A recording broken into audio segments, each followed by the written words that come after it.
our senses, right? We can see, taste, touch, smell, and hear. I'm blowing kisses, squeeze me misses, fuck them snitches, women not bitches, too dumb to ditch this, leaving me wishless, sleep with the fishes, if I don't fix this, stop shooting blisses, filling wish lists, I almost did this, but then the itches, and the twitches, made me restless, full of stresses, making messes, my soul's invested, so back to business, the darkest business, I'm shooting blisters, I'm blowing kisses, so squeeze me misses, I'm just a misfit, a fucking miscreant, I paid the ladies to lick me, I use the needles to stick me, and all I love's getting loaded, I'm up above, you're below me, I take my pain with my pleasure, you motherfuckers don't know me, I will fill my soul quickly till I'm pale and sickly. Fathom this, my life is just a journey on the move. Imagine if you had to make the journey in my shoes. Smoke spliff to try to ease the pain I'm going through. And now it's this, the ending or beginning of a new. Fathom this, my life is just a journey on the move. Imagine if you had to make the journey in my shoes. Smoke spliff to try to ease the pain I'm going through. And now it's this, the ending or beginning of a new. I be stinking these boys on the block, make a real. Kick that 4-5, tuck if I reveal blood spill. Cause I gotta make it for my baby girl depend on me. So I'm a bomb burst like the great Machiavelli. Stay sharp on all edges, man, my mama told me that. Don't let them take advantage, that's a motherfucking thought.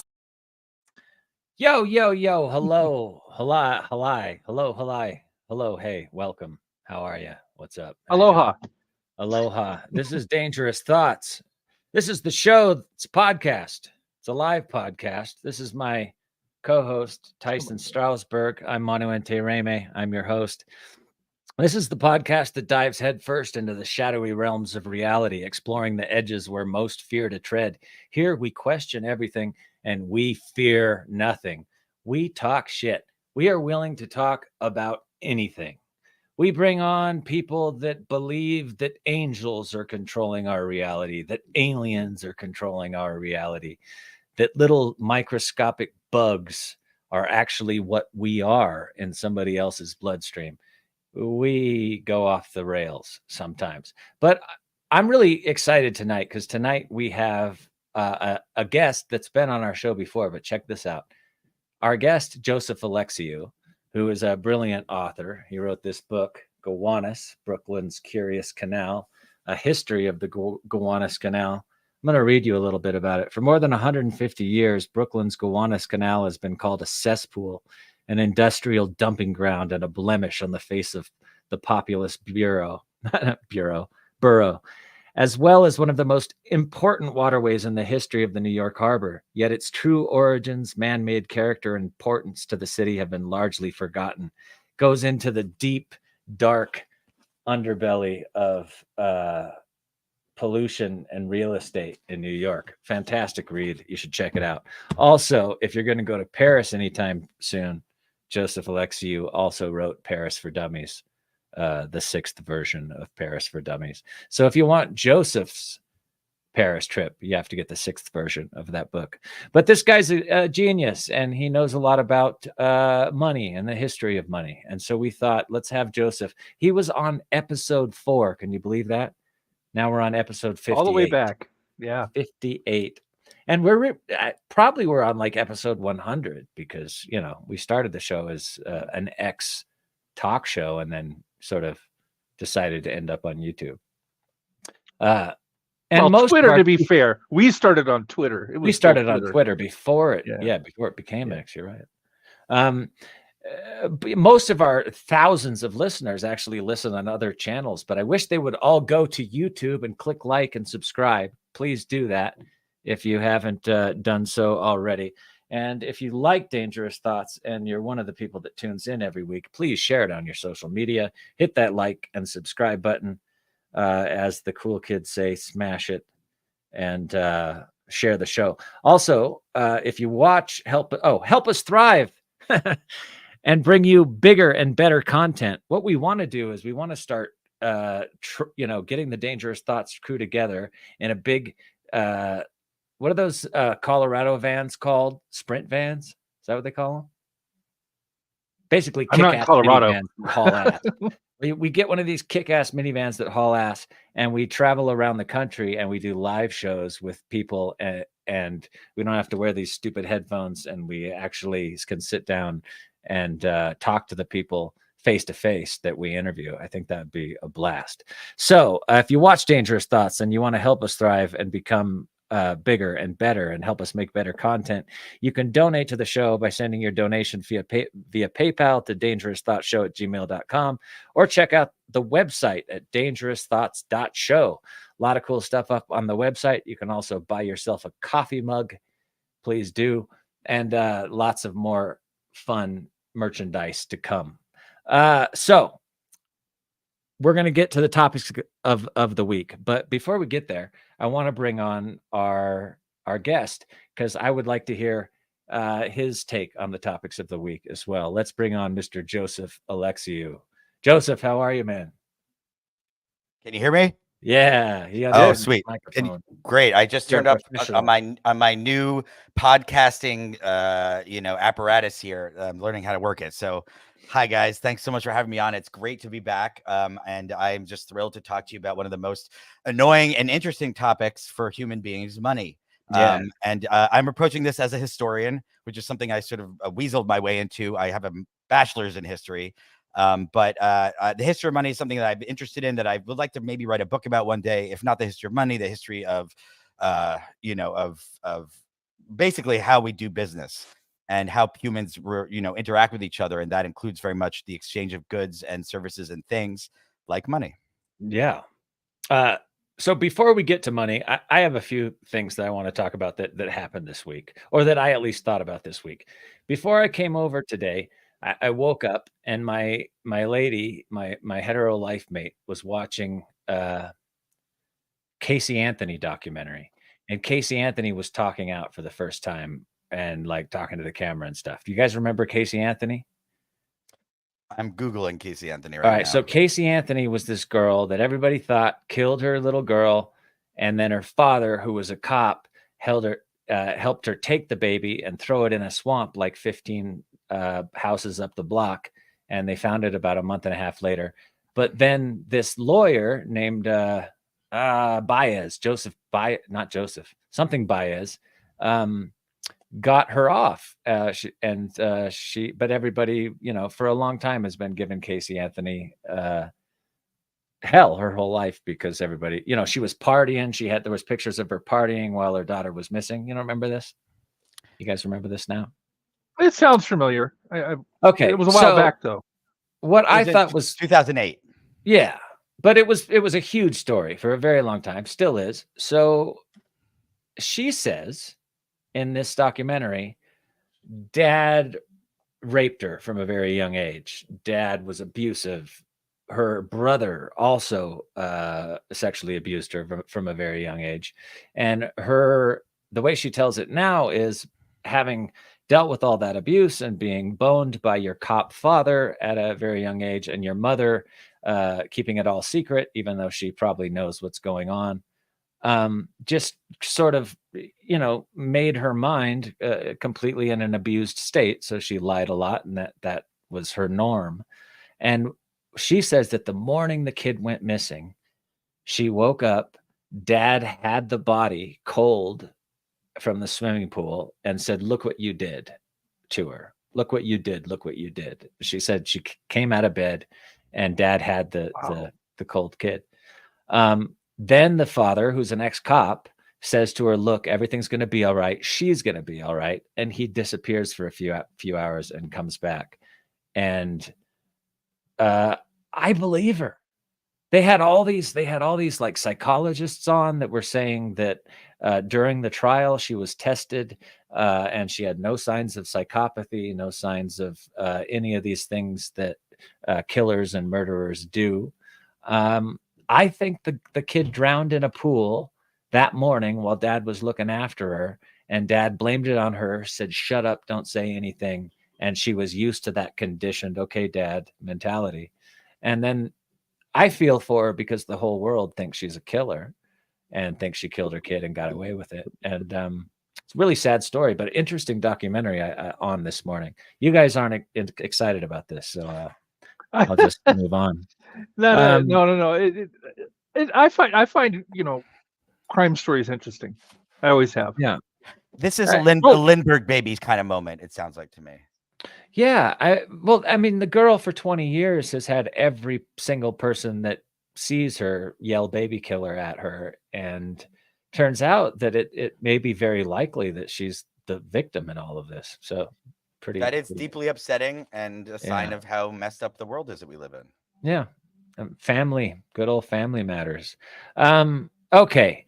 Another thing I heard this week is Kababala Harris adopted the slogan "Strength Through Joy," which is a 1933 Nazi slogan that was used to help the Nazis stay strong and important and self-important. It seems like both Trump and Kamala are both like using these fascist slogans to somehow further their campaign. What's that about? I don't think that she went back and looked at Nazi history and said, "What can I use?" I mean, strength through joy. I mean, think she's Trump been did. I think, well, Trump's another matter. He's I done think way too many things. Yeah, Well, strength through joy. I'm like, if somebody were to say that to me, I wouldn't think, And by the way, I am a World War II history buff, and watched all those documentaries. I don't, even with that background, I don't think if somebody said strength through joy, I would immediately go to World War II. You don't remember strength through joy? But here's the thing: is like, even if you didn't remember that, if I was working on Kamala's campaign and they came up with a slogan that was small and short like that, I would use Google, for example, to see if anyone else had used it first, and maybe in German, just to check. Oh, just it's probably a good idea. Vet it, And in these moments, sometimes I say clearly there were no Jewish people around checking, but there usually actually are. And her husband is Jewish, so really, they should have just checked. And that's the thing about the Democratic Party is just to speak on that, it's they are their own monolith of stupidity. And just like there's artificial stupidity, there's also political stupidity. And New York State, for example, is a one-party state. It is run by Democrats, and within that is a really corrupt, disgusting place. So, the negligence and the stupidity is something we should never underestimate. Is my take. Never underestimate the stupidity in American politics. That's a good quote. I think we should put that on a Dangerous Thoughts t-shirt.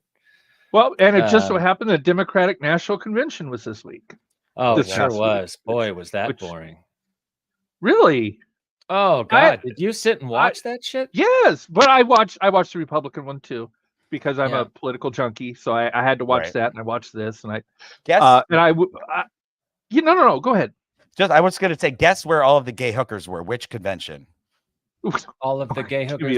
They were all at the Democratic convention. But you know what? They would be at both. They would be at RNC. RNC all the way, baby. The Grinder app maxes out every convention. Out at the Republican National Convention. Wow. Well, there must all be closeted. You'd be surprised how many closeted, and not even closeted, but you'd be surprised how many gay Republicans there are. It's always been mind blowing to me, because I see that as a complete log cabin Republicans. I don't get the log cabin Republicans. I just never have. I think they want a better relationship with their daddy. And that's what that's about. That's every time I go back to Will and Grace and Gabraham Twinken. I don't know why. I got Gabraham right over there. Yeah. Everyone should see the play "Oh Mary." By the way, it's all about gay Abraham Lincoln and Mary Todd Lincoln in New York right now. It's hilarious. What's it called? Well, he was gay. Mary. He had a secret boyfriend, and by the way, I guess he was a vampire slayer. He had it all. Well, listen, I turned on the Democratic National Convention this week, and I only could watch it for like 5 minutes. And I actually told Joseph this a couple days ago. The only thing that went through my mind when I turned it on and I looked at them all, and this used to happen to me when I looked at the Republican convention, but this was the first time at the Democratic convention where my mind went, I think they're all aliens. I think all these people are aliens. Like they were hitting red, white, and blue balloons and pretending to have a good time. Like literally, like it was so fake and phony. And they had like the first lady, who knew, I didn't even know we had one, walk out, and they were playing like that horrible song from Katy Perry. You mean all of them? Yeah. But people and like people were clapping sort of Nazi-like, all in unison kind of thing was going. It felt not human to me. I don't know the tone. Having watched both, and I sat through that god awful Trump speech that just meandered on, to infinitum. The man loves to hear himself talk. There was a huge difference in tone. One, I did feel, there was energy, there was happiness. The other one was all about America's horrible, and I don't know.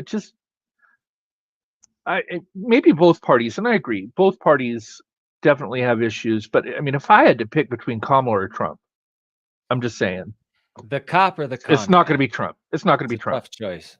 The felon. Two dead flies of the DA would win over Trump. Yeah, I don't like the guy either. He'll bring down the country, but I don't like Kamala either. I fucking hate cops, and she's like the big cop. Hasn't it always been They even said it the lesser of two evils? That's what it seems to be. That's the play. World Wrestling Federation, United States politics. And Hulk frickin' Hogan. Oh my God, Kid Rock. I mean, let's bring out everybody who likes to use the N-word and hates on people, right? Let's bring them all to the RNC, and they did. I'm surprised. What's his name? The white supremacist, the Grand Dragon, didn't give the opening speech. You know what I think bothers me the most about all of it is it all seems very 1950s to me. It seems like we haven't graduated to 2024 where people are real and they're not like all these safety net, they don't cuss. They're not, it's all very Disney at the Republican National Convention. And I'm like, why can't people talk like people talk? The three of us here are probably all voting for Kamala, I'm guessing. But we say fuck and we talk about things that are real life. They tend to stick to these safety 1950s. Well, RFK dropped out. You saw that. And then he endorsed Trump. Right. Well, look, there is a political theater that happens in each convention and in each party, right? And the truth is that, both of them are ridiculous now. But the Republicans, their fantasy is to go back to 1953. That's pretty much what it is. And because of that, they have to play along with that idea because all they have is language. They don't have any of the moral background to uphold that. And they've proven that they are actually sluttier and weirder than the Democrats when it comes to, doing stuff in public or just being generally inappropriate. But they have to act like they are this was a thing that happened, I guess, in the 50s about language and not cursing and people being proper. And not everyone stuck to that. Like, I think it wasn't LBJ, like notoriously cussy. And he was very, right. He would shit with the door open and yell at people. Well, I like that though. Yeah, I know. No. Human. Yeah. That's the thing. People do say fuck. It's actually built into our brains to curse. It happens in a different part of your brain. That's why Tourette's people like curse. It really does express a certain thing that you mean something. And we shouldn't be denying ourselves that right to express ourselves that way, because what we are smelling, I think, on their side and the Democrat side is a whole lot of bullshit. Yeah, inherent fakeness, inherent inauthenticity. And our generation and the generation below us and below us more, they are obsessed with authenticity. They can sniff out the fake stuff because they've been sold authenticity as a product on Instagram, like influencers that, they take 5 influencers into a room and have them try product and then they take pictures and then 50,000 people have seen it or 100,000 or however millions. We're actually not speaking in our true voices most of the time online. It creeps me out. Yeah, I don't like it. I just want to. Yeah. I want a president that speaks in their real language and doesn't present the phony. Kamala did curse. Did she really? What did she say? She said fuck. She said. I forget what the context was, but it was like fucking get him or you have to fucking push through. And then this was before. This was before. Yeah, this was before. So I don't love her. I don't hate her though, and it's not even a question. Obviously, she's going to be voted for above Trump. She was a district attorney. Trump is someone that avoids district attorneys. I love Judge Judy. Judge Judy has my heart. And if you're going to be an asshole, be that kind of asshole. The one that says shut up and get to the point. Hey, what do you guys think of? What do you guys think of George Soros? Oh, I wasn't clapping for George Soros. Why not? George. Okay, remind me. He's the Republican from. No. George Soros is a big time lefty who made a few $1 billion running a hedge fund, had a midlife crisis, and decided to use those billions of dollars to try to fight fascism and communism. And tried to support countries that had a open society. And he spent billions of dollars trying to do this. And for 10 years there, he was doing very well. And it seemed like the world was becoming a better place. And now we've had a huge pendulum swing, rubber band snapback, and fascists seem to be everywhere. So George Soros put millions of dollars behind legalizing marijuana. He did a million things in a million countries to try to better people's personal freedoms and better the nation. And he would do it by supporting grassroots education and grassroots people on the ground by giving them millions of dollars to do what they do. That's George. But he's you know what? I got it mixed up with George Santos. That's why I was like, wait. Yeah. Not the same. Different. I think Soros is the man. And by the way, I'm not telling people to watch this movie because my friend edited it, but he did. There's a movie called Soros out right now, and I think anybody that doesn't that's formed an opinion about George Soros should absolutely go see this movie, because it's a straight up conversation with him for a couple hours with some nice stuff thrown in there. But it's a great film. It's called Soros. Check it out. What do you think about George, Joseph? So yeah, I have a few thoughts about him. I do think that he's mostly been a force for good in the world, and I appreciate the messages that he brought. And well, there's a few sort of counterintuitive things. One, there's no way for a person to become a billionaire and be a totally good person. No, so there's that we have to consider. But then again, he also gets like a huge amount of flack for being Jewish, and a lot of like the conspiracy theory stuff about Jews always mentions him. So like when MGT is talking about space lasers, she means George Soros' space lasers. All right, look at this right here. Legacy Zach just said George Soros helped murder his own people in the Nazi camps during the war, and invaded Hungary. Total bullshit. Okay, that's complete bullshit. Yeah, it's absolute bullshit. Legacy Zach is so far off on that. Legacy Do your Zach, fucking research, man. Don't come for me. I'm a Hungarian Jew by side of my mother, and so that's not true. His father had to do some things with the Nazis to not have his family killed, but it wasn't anything. So his father, got them out of there, got a lot of people out of that country, and then George put a lot of money into trying to make Hungary a democratic, open society. Tons and tons of money. So you're so wrong about that, Zach. But and these kind of things proliferate all over the world, and the only way to avoid being that person is to double and triple check your facts. But to get to the point about George Soros and what his foundation did, I will say this: what's annoying about the George Soros Foundation is that foundation network created a whole group and class of people that were fighting for all these liberal and lefty causes.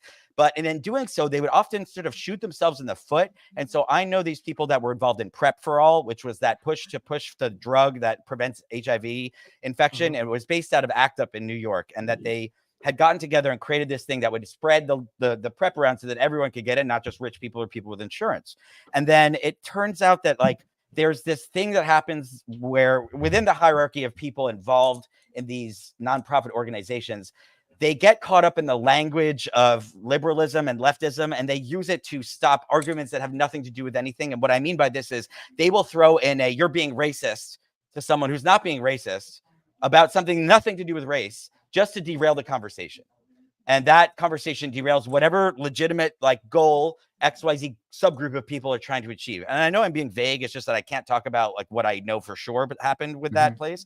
But in other words, the George Soros Foundation culture created this kind of annoying part of what's really annoying about the left nowadays, is that you can't talk about anything, and that if you're a white man, then you can't ever talk about race. You can't be right about everything. And that is an extreme hyper generalization, but George Soros has challenged the world the way people think, and he's not perfect, but he's certainly done a lot more than fake billionaires like Donald Trump. And when I say fake, I mean he's a billionaire on paper, but that man cannot come up with $1 billion to save his life, or he would have. No. Yeah. Well, what do you think? What do you think between I don't know, Bill Gates, for example, versus Elon Musk? I think Bill Gates has done a lot. I think they're both evil bastards, but yeah, and so-called philanthropists, but not really. They're just those guys form philanthropic organizations as tax write-offs to tell themselves they're good people. They could do a lot more with their money. I mean, I still think, obviously, and no one is worse than Elon Musk. I mean, Elon Musk thinks that music education is stupid, and he is a Nazi. He is someone that absolutely proliferates both transphobia, homophobia, and anti-Semitism, and he's stupid, and he could never do what any of us do, and that's why he's so mad, because he's butthurt about it. Can I say something completely ignorant that I think? I don't know. Can you? My show, right? So, isn't Elon from South Africa? He is a white South African. His father, Emerald. His father had emerald mines. Emerald mines. Yeah. So wasn't he sort of raised by people that were a part of apartheid and all that shit? That would not necessarily make him better. That might actively make him worse, actually. That's what I mean. Oh yeah, he is that bad. He is that bad he is a dark pit of nothing in the center of him, and that's why he's able to achieve so much, because you have to step on people to get. You have to step on people to become a billionaire. He doesn't innovate anything, and I was arguing with my brother about this. He loves the idea of Elon Musk, and he just sort of doesn't want to deal with the bad crap, you know. Yeah, and what did he do? He made a company to allow people to get fleeced on the internet.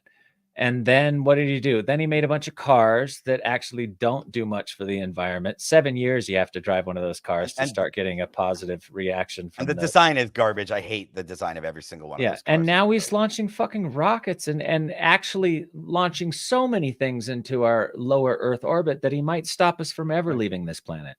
Well, that's why I wanted to do the comparison between him and Gates. Yeah, Gates isn't perfect, but I think he's done a lot more for people than Elon Musk. He just looks like an alien, so I don't trust him. Okay. All right. So let's do 3 things before we move on to the history of money, the topic of our show this week. 1, let's all share something honest about ourselves that we're uncomfortable sharing. Tyson, go. Heads up would have been nice. I'm going to interrupt real quick because Joseph has something to say. No, I just have a call at 9:30 exactly that should happen any second that I will briefly have to step away for. So why don't Ty, you should go first, Ty. All right. Something that I'm about myself that I'm uncomfortable with. Just be honest. You don't have to be uncomfortable. Just tell me something honest about you. Okay. I'm 50 years old and I still live at my parents' house in the garage of my parents' house. You know, cool, I was having a discussion until she passed away this year. Yeah. How many years did you care for her? Well, after COVID, she required more attention. Prior to that, she was able to get up and walk around, but she was bedridden for a couple of years. But you know, I always thought at 50 years old, I'd have my own house. I'd be, you know, and the truth is I have a 6-figure income, but what will that get you today? What will a 6-figure income get you today? It's just, you know, my grandfather bought a house. He had a union job. He bought a house in the 1950s, paid 10 years on it, a third of his paycheck for 10 years, paid it off, and they lived very comfortably, you know, on a frontline union workers pay. You can't do that today. I was union for 15 years and I've moved up. I'm now salary, but 6 figures, I can't rent. You know what the rents here in Southern California are? We might be talking to the right guy. Joseph is a commercial real estate expert. He may be manager. He may be able to tell you how you could do a few tricks to try to maybe get yourself what you want. If that's what buy a house for $2,000 a month. You tell me that trick and I'll do it. You have to go somewhere where people don't want to be right now and be a first person in a new area. And you get the house for as cheap as possible. And then you spend a whole lot of time figuring out how to do it on the cheap is the short answer, I think. And then build the equity in the house, right? That's what I've been told by my producer these days is go buy a place and spiff it up and build equity and then borrow against it and buy another place. My long-term plan is that realistic? Is to play the lottery until I win. There are stupider ways to mess around. You might as well throw your money into lottery, you know. Yeah. Support the education. Witch doctors, you know. So I don't know what this call is. Should I go while we're waiting?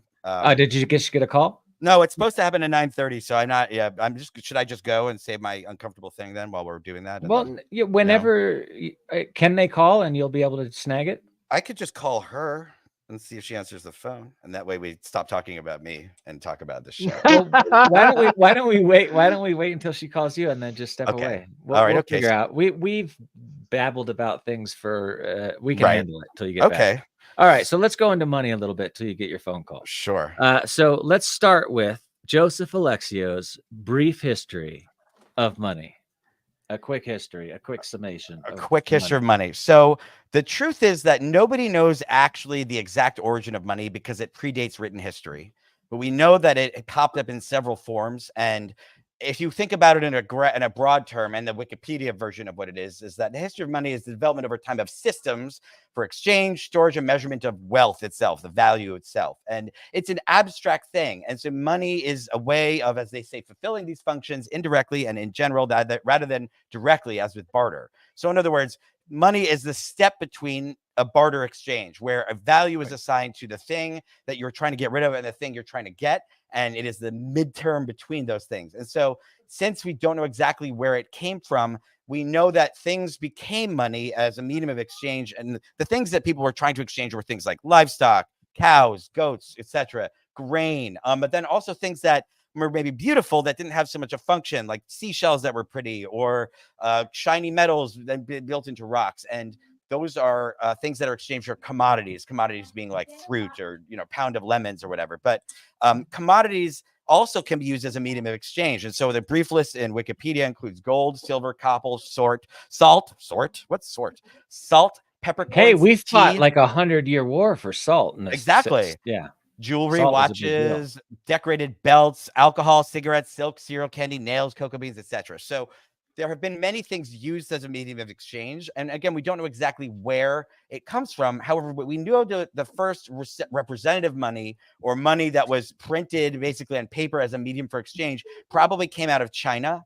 And it was actually Chinese, or early Chinese printed on paper currency is what we call fiat currency, or a kind of currency that's not backed by anything in particular other than the government issuing that exact currency. So I definitely want to talk about fiat currency. We talk about fiat currency, but representative currency is when we talk about the gold standard or the silver standard. That's when the notes that you're holding represent somewhere some gold that you own and that you can exchange for something else. And that is what we were backed by up until 1970. No, Nixon. Sorry, it was Nixon. Yeah. Right. Yeah. So Nixon changed this country from the gold standard to a fiat standard. A lot of people are angry about that. I'd love to talk about it. I will say up front, personally, my belief is that it makes no difference, that you can argue about the difference between fiat and representative money, but in the end, it all represents an idea, and it works because people believe something has value, not because inherently anything has value or doesn't. Okay, so I've been told by a bunch of conspiracy-minded people, and a bunch of people that I've talked to talked to money about, who say that every time a fiat currency has been used in a society, it has led to the fall of that society. Is that not true, or is that just something conspiracy theorists say? Well, I mean, the thing is, to say that every time something happened, you'd have to be able to prove that. And I don't think that's provable. I don't know what countries or empires they're referring to that did that. Certainly that may be true or may not be true of various Chinese emperors and empires that existed over time. But to say that fiat money leads to the fall of civilization is reductive and stupid. Because all the nations, all the strong nations of the world right now are on a fiat program. Yeah, right. But like all first world. I don't know, Ty, if you have any feelings about this, but to me, it's all about it's about what people believe in. So if they want to believe that it's not working, eventually it will stop working because people will lose faith in the American dollar. As it is, the American dollar holds up the world economy by existing in the form that it does. And that's why in some countries you can literally use American dollars and that they take them there and that they're worth more than the local dollars. In San Diego, we buttress up against Tijuana, Mexico. And I can promise you, in fact, they prefer the U.S. dollar when you go to Tijuana over the peso. It's all of South America for the most part. Many countries, not all of it, but not all of them. A lot of them. In Colombia, they do. In Ecuador, they do. Not in Guatemala. Puerto Rico. Well, Puerto Rico's not a country though. It's part of the US. I didn't mean Puerto. Yeah. I was actually thinking of Puerto Rico came out of my mouth, but I meant I'll come up with it. Costa Rica. Costa Rica. Yes, in Costa Rica, that's true. They definitely use American dollars. I don't know why I get Puerto Rico and Costa Rica mixed up all the time. You were thinking about the women, don't probably lie. because I'm a racist. Yeah. All right. All right. So we're talking about fiat currency. I want to know. All right. So this is for me. I always think the world is crazy. I don't understand why we all decide with this fiat currency program that our safest place to put our wealth is the bank. All of us are sold on this. We all do it. And banks, from what I understand, only have to keep like either a 10th or 20% of the actual money on hand and they can do whatever else, invest the rest of it or loan it out or whatever. But that's the safest place to put our wealth. I don't understand why people don't have like safes in their house, a lot of guns, and why people don't take at least like if you had money, why wouldn't you have half your money in actual gold bars somewhere? Well, here, let me give you an example. My friend has a little over $1 million in the bank. He doesn't work, but he lives off the interest. So that capital stays there, and he lives off the interest. Now, if he took that money and he put it in a safe, he wouldn't. There would be nothing to live. I mean, he would go through that money. What's 1% of $1 million though? So he can't live off. That's not one. It's like 3 or something. Oh, they're plus giving it's 3% invested these days. Yeah, and it's invested in the stock market, and there's other investments. But the point is, if it was just sitting at his house, he would have to spend it, and eventually it would go away. That capital is there, and it's not going away, and he's living off of the interest, either through clever investments or through interest rates or through other mechanisms. A lot of rich folks live that way. Yes. But he's not rich though. That's the thing. He isn't rich. Well, his house is, if he has $1 million, he's upper middle class. That's rich. But he's only getting like 50,000 a year from like that interest, and that's what he has to live off of because he doesn't work. He could be making more than that with a couple million in the bank. I don't know what he's doing. Yeah. It's not a couple. It's not a couple. It's one. It's just about one. Well, okay. So, go ahead. But that's what he lives off of. That's right. So it's you cannot do that if it's just money in a safe. That was the point I was getting. For example, I have a friend that's a really good friend of mine. We've been friends for 20 years. He has a significant amount of money, and he was telling me a story the other day, and by significant, millions of dollars. He was telling me a story the other day about holding $6,000 in his hand for the very first time in his life. Now, I don't know about you, but if I had $10+ million in the bank, all right. Okay. If I had $10+ million in the bank, I would be rolling around in it. Gold coins, $100 bills, guns of all sorts. You'd be doing the Scrooge McDuck? Yes. And I don't diving into the and I would absolutely have a ton of gold buried or vaulted away in secret places all over the world. I don't understand why there's so much trust in the system and why there's so many people that think their money's safe in the bank, because I don't think it really is.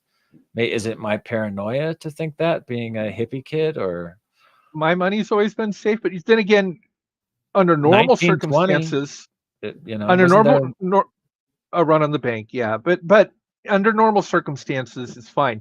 What if America goes to war? What if war came to us? What if bombs started dropping around us, and people were fleeing their homes?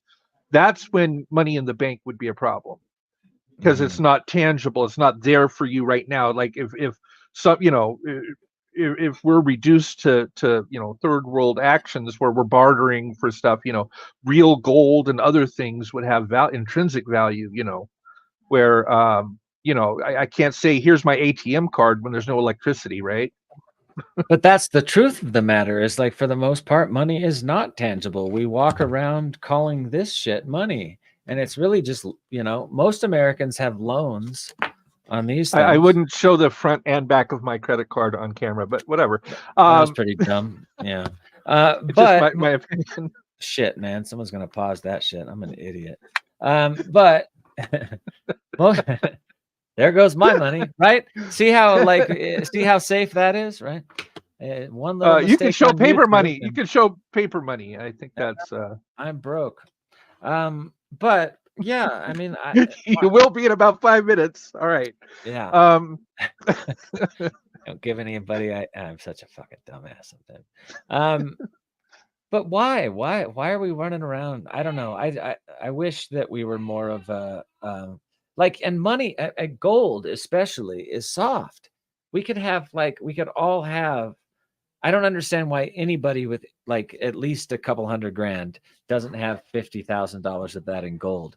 Where is all the gold gone? They have gold credit cards that where you break off a piece. They're what is that? Pre-punched, so that you can break off a piece, and it's, each piece is, I don't know how many ounces, but that way, if you had to flee or go somewhere real quick, you could grab these, and you could break off pieces of that gold card for transactional use. Yeah, but why is it that we live in a society where we think it's okay to have our money tracked, to have our money on paper bills that are, they can tell where you spent them, they can tell where they went? I just don't understand why everybody is so comfortable with that. Here's what I think. I think Pez should be the new money, and the yellow ones are worth $1. The raspberries are worth $5. The orange is a 20, and the grape that's got to be at least 50. Grapes. Yeah. So and Pez money. I like Pez money. You get a little extra if you actually pull it out of that gold Pez container. The Trump head. The Trump head that you pull back and he barfs out his $20 Oh my God, those would have to be filled with the orange candy. Yeah. I don't know. I find it very strange because my friend who's a multi-millionaire was literally telling me a story about, man, I was holding $6K in my hand. And I was like, he's like, I had 6 G's in my hand. It was wild. And I'm like, you have millions of dollars. That's the first time you actually held 6 G's in your hand. It just, I must be conditioned from my hippie parents and their lifestyle of selling weed when I was young and cash being on hand. But to me, it makes more sense. It makes more sense to have your money on hand or protected in your home or protected buried somewhere with a GPS tracer than it does trusting it to these multi-conglomerate banks. Would you disagree? Well, for a while, there was even something called traveler's checks, which I don't think exists anymore. I remember those. They don't? And no, traveler's check. Well, back then, ATMs weren't as popular, in the 60s, 70s, and money was dangerous. Like if I had $5,000 and I was going on vacation, I had $5,000 in cash, right? And I lost that money, I'd be screwed, or somebody robbed me. Traveler's checks can be replaced, though. That was the difference. That was the big selling point for the traveler's check. It was sort of like a credit card. If they got stolen, you could say, hey, this traveler's check is stolen. It has this particular number. Cancel it. Don't let anybody use it and reissue me. Yeah, at Nordstrom, when I worked there, I used to take them. And they were good for the cash value amount. So somebody wanted to buy a purse for $300 and it came out to $320 after tax. Then they gave me $400 in traveler's checks. I would give them the cash change. You took them. You used to steal traveler's checks from Nordstrom. I accepted them as payment when I was a cashier. Yeah, I remember traveler's checks. Yeah. It's sad that they don't exist anymore. They were kind of fun, except it was kind of hard because I remember having traveler's checks in my young 20s when I was doing Star Trek conventions. I would get like $1,000 in traveler's checks.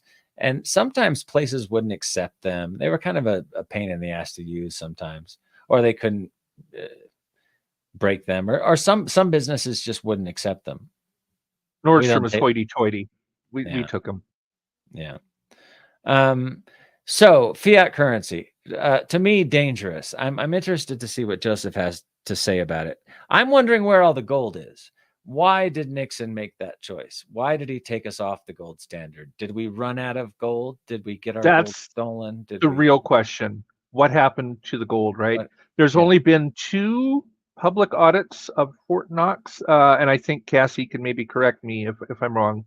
I think once in the 70s where cameras were allowed in and, you can see the bricks of gold there.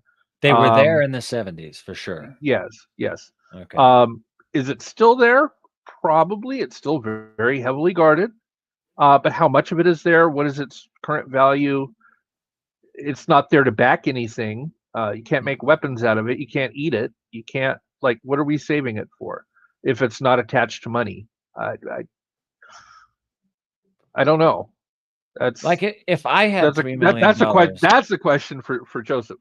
Yeah, I would feel safer with $2 million of real gold that I hid privately in my own way than I would having it in the banking system. What would you do if you went to Jack in the Box? I'd spend some of the $1 million that I still had in the system. Got it. So you would put some in the system and some. I'd put some I agree with that. And then I'd keep a big chunk of gold in safe places.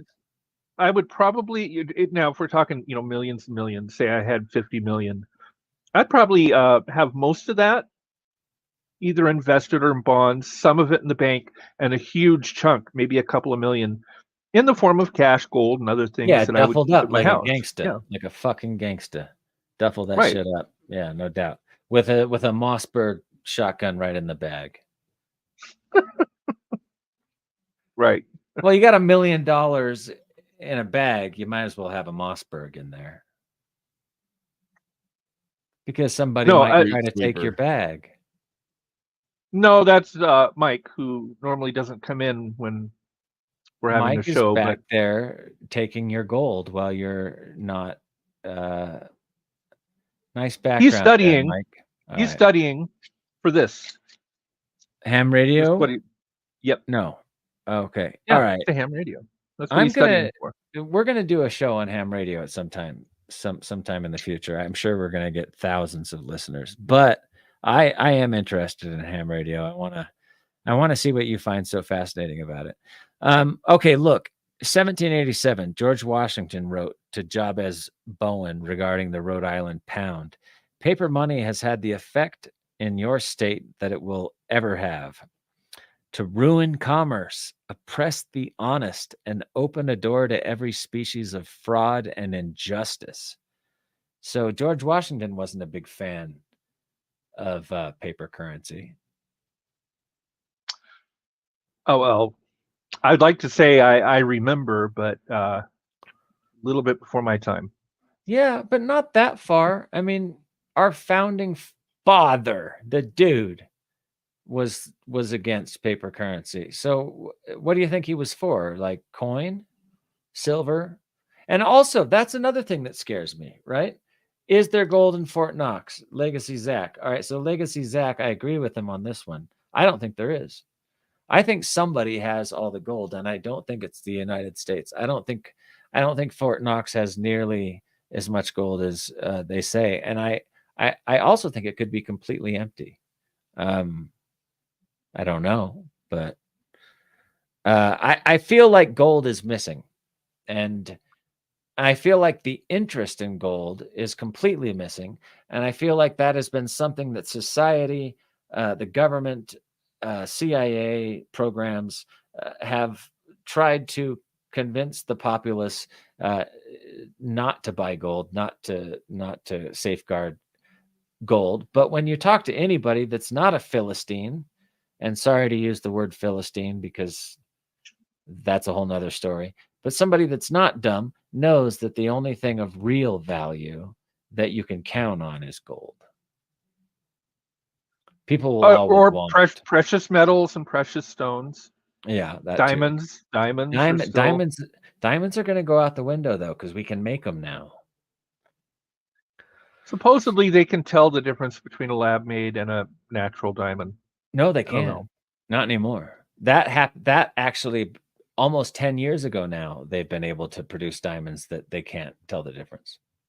Really? And in fact, 1/3 of the diamond supply of small diamonds for computers and blah, blah, blah, blah, blah, and little diamonds on your rings have been proven to be fake. I mean, man-made, not fake. I was to understand that usually lab-made diamonds, De Beers is freaking out about are more flawless, where a natural diamond is going to have natural flaws in it, and that's what they look for to see. Likely, yeah. But they're now able to produce stuff unless they can introduce flaws into it to make it look like it's a real. I don't know. I'm not a gymnast. I don't know enough about. You're not a gymnast? We knew that. Gymnast. I don't even know what they're called. I just made that word up. Gemstone looker at her. Yeah, that seems far more official. So yeah, I don't know enough about. If all of this gold were placed together, it would form a cube that is about 22 meters on each side. What do you mean, Travis? That was all the gold in the world that's been mined in history. So this is that's it. 22 meters on each side. As of February 2024, the World Gold Council estimates that around 212,582 tons of gold have been mined throughout history. This is about 2/3 of which has been mined since 1950. I'm sorry, that's going to be more than 22 meters squared. That's a lot. Gold's a heavy element, bro. Yeah, but there's something wrong with those numbers. Am I crazy? Tyson, no, come on, it's you're the smarter weight. than me. No, it's the weight. So, Joseph, where's all the gold gone? Do you think there's gold in Fort Knox? Do you think that the gold standard happened for some creepy reason, like some country has it all? And why did we go to fiat currency? You're muted. Joseph, how about now? How about now? Am I back? You're good. There we go. So I mean, look, there's arguments in each direction over whether or not it was a good idea to go to fiat currency or not. And in the end, it had to do about stability and the actual availability of gold in the U.S. government. And that was FDR, I believe. That was during World War II that became a whole thing. And it wasn't until and that would be owning more than a certain amount of gold was actually against the law. So you couldn't, and you actually could not hold certain kinds of gold and amounts of gold, and that was all part of war effort stuff. But as far as representative, versus backed by gold, well, people believe that gold is valuable, and that's why it is valuable. And then, of course, there are reasons why gold has real applications in the world, jewelry and pretty things, but also technology, and that's true silver as well. And so there are intrinsic values to these metals, the fact they don't tarnish, etc. Or at least that it's cleanable, that make them valuable to people. And that is also true of currency that is fiat money. And for example, the American dollar can be transferred very quickly. It is a dependable hold of value. In other words, its value doesn't fluctuate the way things often fluctuate.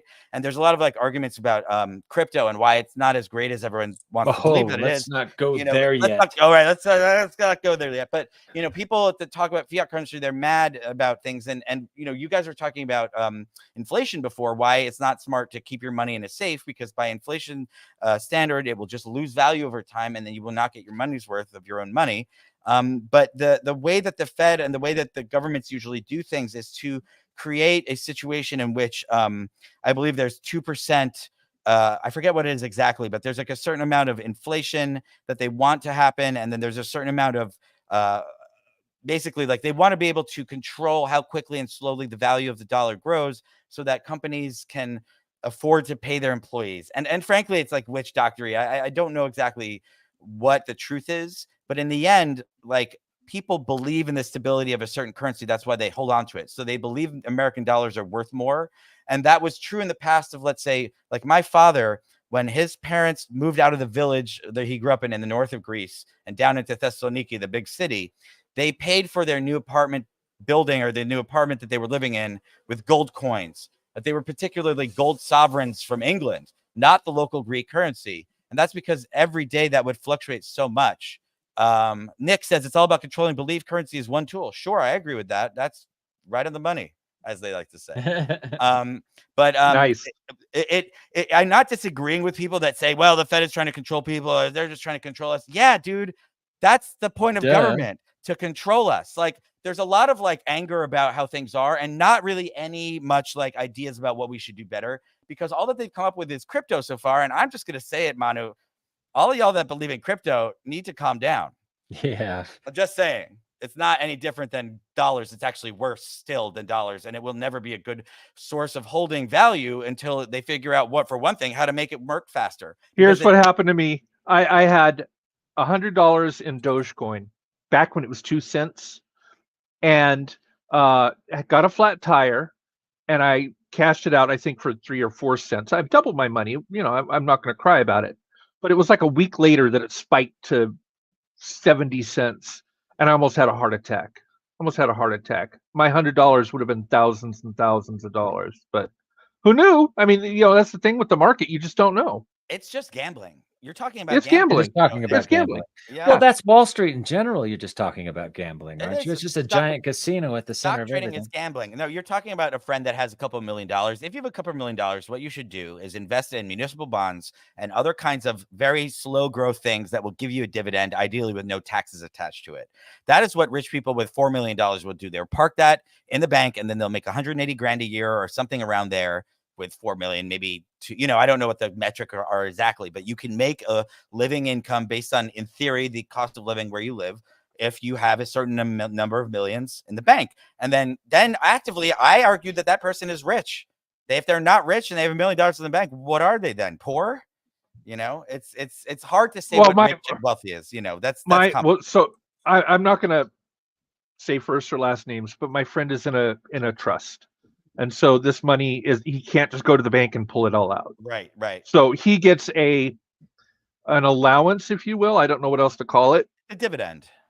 Right. So the money never shrinks, but he also doesn't have access. Like, he can't go in there and decide, and he has to, if he wants to get a car, for example, he has to contact the trustee and they have to work it out and see, so it's, that's different in my opinion. It's being rich on paper versus being rich in real life. Just, if you don't have the money, but listen to me, look to my poor friends, if you have a safety net that prevents you from starving to death because you don't have to send your parents money because they can't afford to eat, then there's a difference between that person not being rich and my friend not being rich, Oh yeah.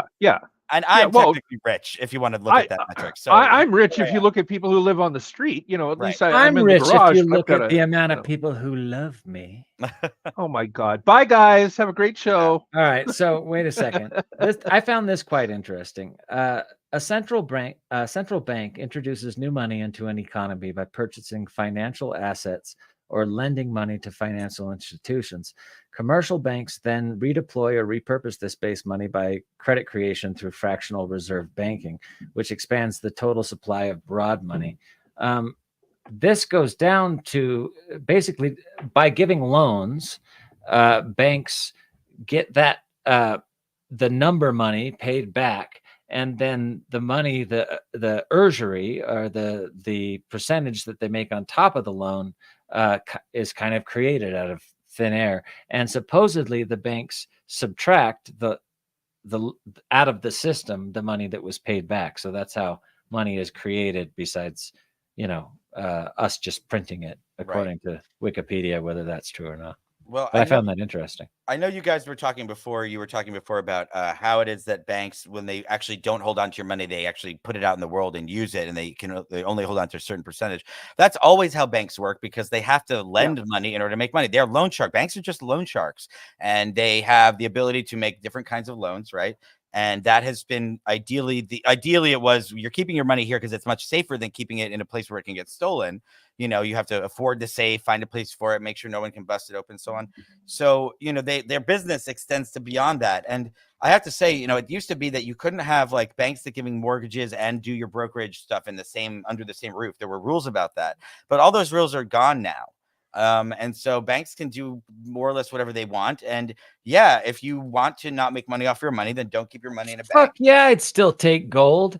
Nick says 1 million or 2 million in VTI stock. I don't even know what VTI is. Does anyone? No, I don't know what VTI is. And hey, Nick, do you have any other stock tips for us? We're all morons and need your help. Yeah. And Nick says that I would still take gold, probably saying that I'm a fool.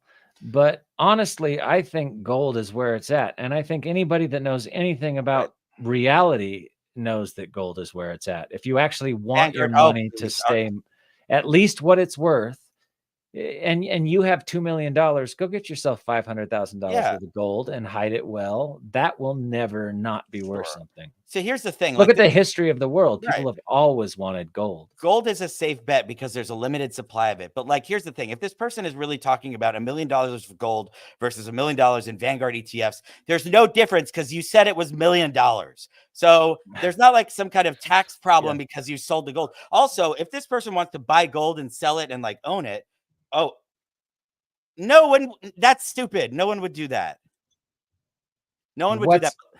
He's saying that you would take $1 million in gold versus 2 million in VTI. Like, no, you see, you fundamentally don't understand economics. I would take the 2 million. I would sell it. I would get the $1 million in gold, and then I would keep the other $1 million. You fucking dork. The thing is worth what you can get for it. That's how you determine its value. What you can get for it is what it's worth. So if you could get $1 million from either of those things, then it doesn't matter. Also, if you're trying to be a person that says, I'm going to invest in gold only, the only way to do that actually, unless you go out and physically buy the gold and hide it. Physically buy it. Hide it. That's what I'm saying. If you're not doing that, you can go online and buy 50 different kinds of stock for gold holdings, including certain ones where they tell you exactly where it's being held in Switzerland, or it's a gold trust, or it's anyone who invests in gold is still actually investing in the stock market, unless you literally have a gold. I would literally go buy the gold. Why would you invest in a company that says, I'll give it to you? No, what if the stock market crashes? You're not going to go get your gold. No, I'm not going to even see it. But if I looked into it because I said, how do I invest in gold while using this brokerage account? Do I have to go out and buy the gold myself, or is that something you can do? So it turns out that some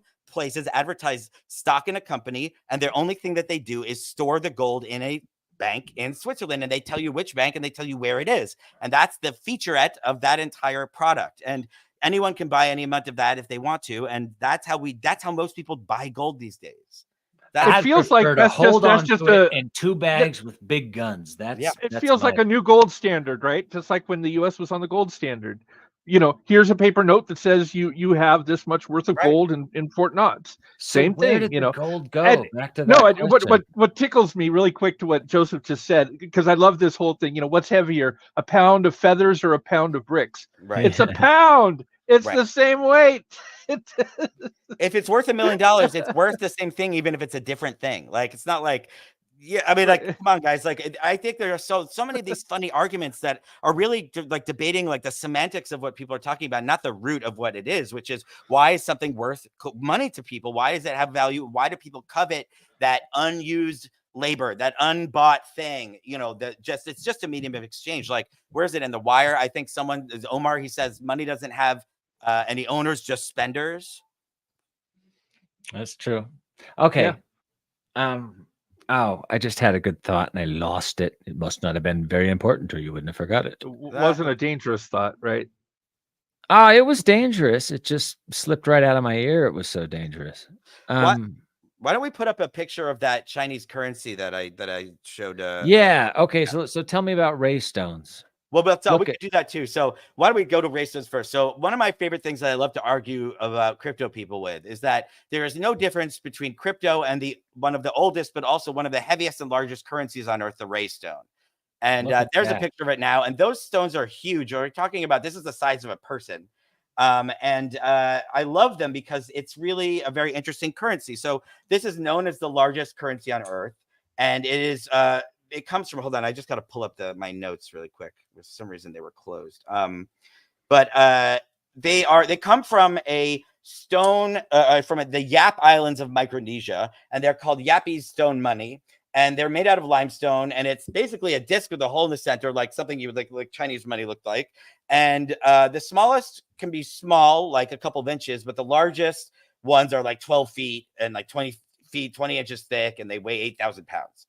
And so they are quarried, or they're dug in various places, but usually Guam, but they're usually from just a couple of islands in the Micronesian, sort of archipelago.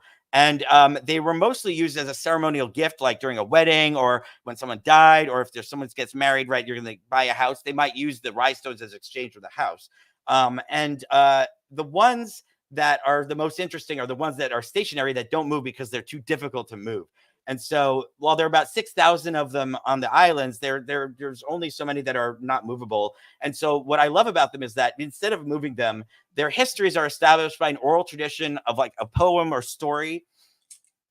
And the oral tradition keeps track of who the various owners were from the beginning until the present day. So if one is sold, then they will add to the song, or they add to this poem the name of the newest person. And so while the stone never moves, its origin, rather its owner changes, and it's considered real currency. And so my argument is that this is no different from crypto, because it basically is the same system. It moves slowly. It's a record of exchange. Each one is unique. But what I really love is that there's one story about them. They do occasionally move them, and they move them by boat between the islands. And so one of the rhinestone ones famously fell off a boat and fell like 12 or 15 feet down onto the edge, just on the edge of water.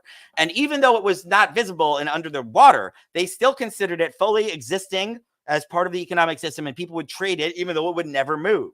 And so the hilarious idea there was that every so often someone would go down to check if it was still there, and it was still there. But what if like aliens came in the middle of the night and moved it?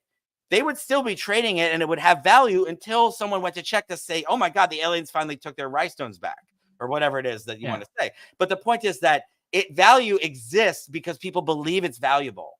And you can't do much with a big rock like that, but it is still money. And there is barely any difference between this and my argument and crypto. Fight me, bro. Yeah, well, no, the fiat argument, here's my basic thing on crypto. I think crypto is all going to be declared illegal by some government, and all of it's going to be changed into USD coin, and then all of our money. Crypto is horrible to me. They, just like the internet, they sold it as the democratization of money, and it will give you all these freedoms. But the truth of the matter is the crypto ledger is something that anyone can look at, and you can see all your transactions through every time you've ever made a crypto transaction in your entire life. It can be traced, tracked, and that is exactly what a government wants, to keep track of its citizens paying taxes. And it terrifies me. And I think all these different crypto companies are just going to be turned into a government crypto.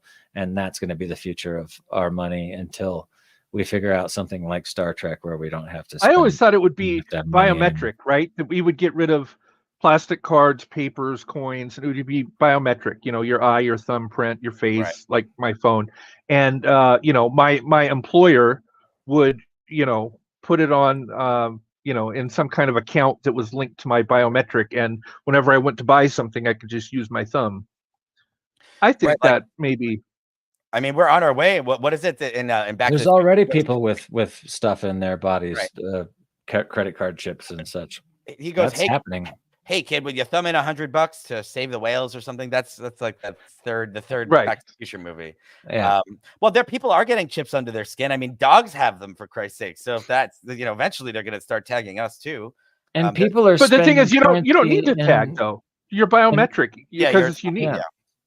And people are spending money in false realities, even buying houses in a different reality that is in Ready Player One. Yeah, it's happening. I actually know a friend that had a piece of property, and I forget the place, but it was one of those places where you could go and hang out in your digital life. Yeah, I remember those. Yeah, and he sold it for like 10 grand. He bought it for like 1,400, and he sold digital property for 10 grand. That's a very strange world. The sick, sad world. All right. So will humans always need money? What do you guys think? Will we ever figure out a way to operate without it? We need some. And I've had this argument with Manu over and over. In the Star Trek world, money doesn't exist, right? My argument has been, then how do you? It didn't until Deep Space Nine. But then how do you reward work and not reward people who just sit on the couch, right? Like what system is there to say you must contribute X amount if you want to get, X amount? I mean, how does that work without money? How does it work without? Can I answer? Oh, I'd love to hear this. Yeah. The only way I think that would ever work is if we had enough technology that grew our food and grew everything we needed and provided everything we needed, to the point where we could just say, hey, everybody has this much money for this much credits or whatever, or you wouldn't even need credits. Everything's taken care of. People are fed. And so go and enjoy all the stuff that we're creating. I think technology. What if I want a bigger house than my neighbor? Buy it? Oh yeah. Well, no, you have to prove you deserve it, and that's where it gets sticky, I think, because to me there would be some kind of merit system that would exist in order to determine that kind of thing. So let's say like someone like Jean-Luc Picard, who gives dedicated years of service to Starfleet, would probably have access to a better house than, say, because he's found 5 new planets for us to colonize, so he probably has a bigger house than some other people. But it's all about, well, I don't know if Ty, if you have thoughts about this, but it's like, to me, there would probably be a distribution of goods system run by a very proficient AI, and each like sort of planet would have to have that. And then there would have to be, I mean, it's a really good question, because there would be limits to what people can have. Otherwise, people would become gluttonous and eat too much. They would just do all the things and never accomplish anything. And I don't know. It seems to me, though, that in most situations, in most businesses, in most places, 10% of people do 90% of the work, and the money is not fairly distributed in that situation. So why should it?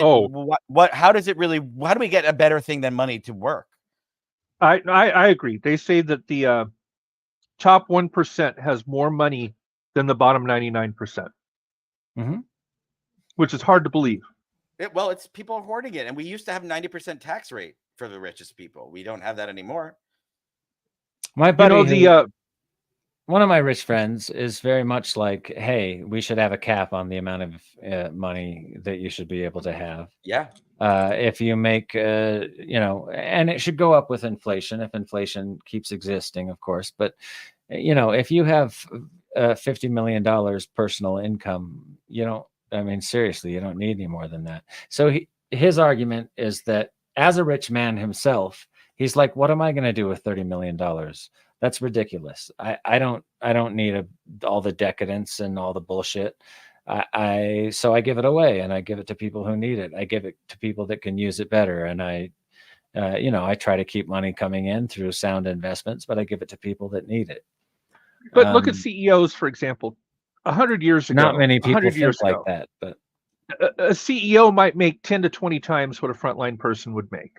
Then it became about 100 times what a frontline person might make. Today, and this is super disgusting, Michael Eisner makes something like 5,000 times what a frontline. Oof. Yeah. Is that fair? No. It's crazy. It's crazy. How do we get this place? Anyway, sorry. Yeah. Capitalism. So let's go to capitalism. What's the difference between money and capitalism, and how did capitalism as an idea start? Do we have any ideas about that? Oh, am I going this time still? Okay, yeah. So great question. So money existed before capitalism, but nowadays we kind of connect the two and make them the same thing. And it's not that. It's just that money is not simply capitalism. That's not what it is. So capitalism is one of many economic systems that takes place, and it's mostly based on the reality of private ownership, specifically of the means of production, which means the thing that makes the things, and that they operate for profit for private individuals, not for the government, not for whatever. And so there's all these different things, but it includes stuff like private property. Now, for example, before the 1800s and before the 1700s, really, when all this was established, most property in like England, for example, belonged to the king, and he would let part of it out to people. So that's how the lords of, like the lords and the people that are upper class in England, technically they don't really own the huge estates that they have. They are the custodian of the estate for their lifetime, and then it passes on to their children. And it's the office of that custodial estate, that the dukedom, the duke concept exists outside of the life of the person, such that as soon as they die, the ownership the ownership of the lease, so to speak, goes to their child. And if that doesn't happen, it goes back to the monarch.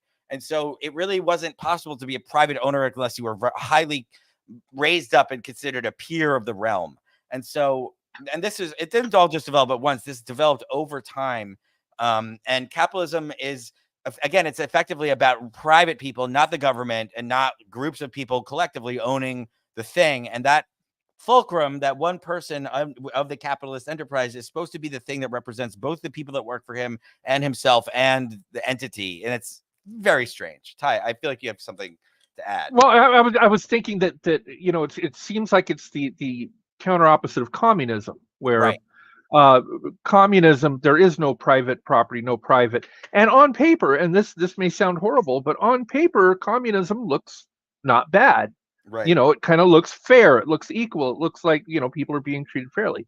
But In like practice, anything it on never paper, seems to work the out, practice, right, the corruption and the way it's, you know, it is awful. Not that there isn't corruption in every economic system, there is. But you know, it's the one that we went with.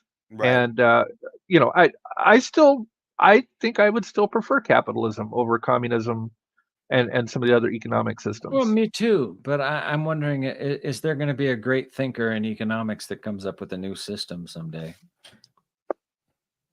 Can we somehow bridge the gap between capitalism and socialism and communism without everybody freaking out? I don't know. I mean, in America, it's very hard to sell socialism. And, you know, I used to live in France briefly. I love France. You mentioned Paris before. And I love France. I think that they do a lot of things. Germany is great too. But I think they do a lot of that stuff. Yeah, especially these days. Got to get your passport ready. But I do think that they do certain things much better. And there's some things that we're so resistant to that is just counterintuitive, like healthcare for all. You know, it's like, what is this idea that we shouldn't have that, and why? How is it logical? Yeah, richest nation in the world, right? Why can't we educate and take care of our people's health? It seems like that would be the first. We spend more on prisons than we do on schools, and I'm telling you, if it were the other way around, you know, if we would invest more in schools and less in private prisons, fewer people would probably end up in prison, right? Educated people that could make money legit, you know. You might not be going to prison so much. A well-educated public with a bunch of horrible, you know, conditions put upon you, you're probably not going to resort to crime and criminal enterprise to try to get yourself a meal. Right. Do you know what also corresponds with lower prison rates that I find really interesting, but it's not related to this? According to a friend of mine, apparently, after people started getting legal abortions, the crime rates go way down. But it takes 20 years for that to show up, because all these children that were otherwise unwanted aren't born. And so the ones that are born get the resources to not become criminals. I need to fact check that, though. I don't know if that's true. It sounds true to me. I mean, it makes logical sense. Okay, so we've talked about the largest, heaviest currency on Earth. What did I want to get into as well? We also have callers, and it's almost 7:30. Just we ran long, but man, I didn't get to anything that I wanted to talk about. Anyway, because of, I think, something to do with the economy and fiat currency and the way the world's run, I wanted to mention this. I was in my accountant's office the other day, and he was showing me this thing that you can pull up, and it's basically all of the nations on Earth's economies, and all of them are spiraling into debt. There isn't a nation in the world that's making money. We're all losing money. And I find that fascinating how that works. And I also find that fascinating that everybody, all the nations on Earth are going into bigger and bigger debt. How does that work? And then how does that translate to individuality? Are most rich people running around with heavy amounts of debt? Yeah, I mean, a lot of rich people do have a huge amount of debt, and they get into trouble like Donald Trump or Jared Kushner. But I find that the idea that the entire world is losing money is sort of, it's like a paradox. Like, how can we all be losing money? It must be going somewhere. Like, where is it going? To Mars? Like, what's happening? You know, and is it because there's too many people or not enough people? I find this reality to be a mind-boggling thing to wrap your head around, I have to say. Well, and the U.S. in the year 2000 wasn't in debt for the first time, I think, in the history. That was one of Bill Clinton's. No, we were in debt. We might not have had a deficit that year, but we were in debt, and the debt is to the Federal Reserve Bank, which is not federal; it's a private bank. All right. Well, we didn't have we didn't have the where the money comes from every year is if the government spends, if they have like a $1.5 trillion spending plan and they only take in $600 billion in taxes, they get the rest of that money. That's where that debt is. It's just literally printed out of thin air. Right. Well, and that's the deficit.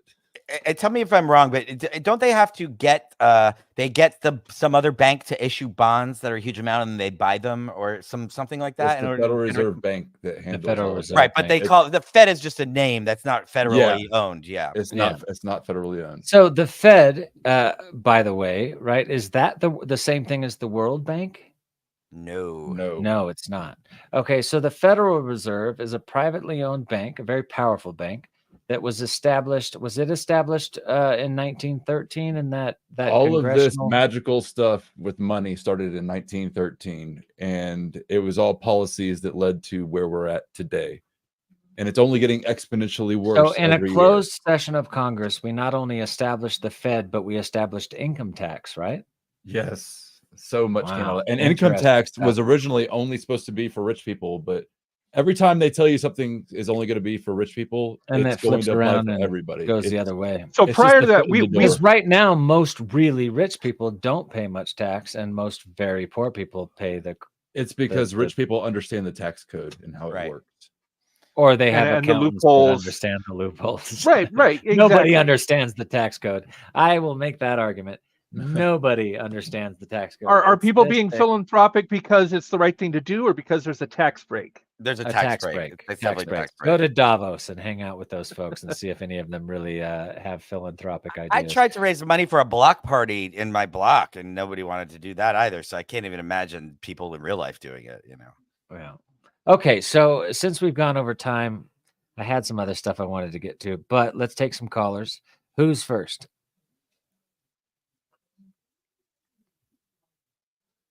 Yeah, there's one other thing I definitely want to talk about, but let's take some callers first. Nick the Rat, what's up? What's happening, my man? How are you? Hi guys. I've been loving the show so far. This is a great, needed conversation, and I'm applauding all of you. Thank you. Thank you, man. Yeah, I think there's something really fishy going on, and I can't put my finger on it, and so that's what I'm doing here, trying to figure out how this whole fake money world works. Were those giant monies that Joseph was showing? Was that proof of giants existing? Was that like their pocket change? That was their pocket change. No, I think you said it was their nipple, right? You said it was nipple. It resembles nipple. And he mentioned the size. It's not money. It's actually nipple clamps for their really over the top BDSM, giant BDSM. Wow. And if you went up to one of those giant stones and hacked off a chunk of it, it'd be worth nothing, right? You need the whole. You need the whole thing. But actually, what they are giant cock rings. Also, I was wondering if you could put your dick through it. Is that offensive if you go and put your dick through the rye stone? I haven't tested that theory yet, so I don't know. I'm gonna assume you probably shouldn't do that, but that's my cultural bias. Maybe that's how you take ownership of the rye stone.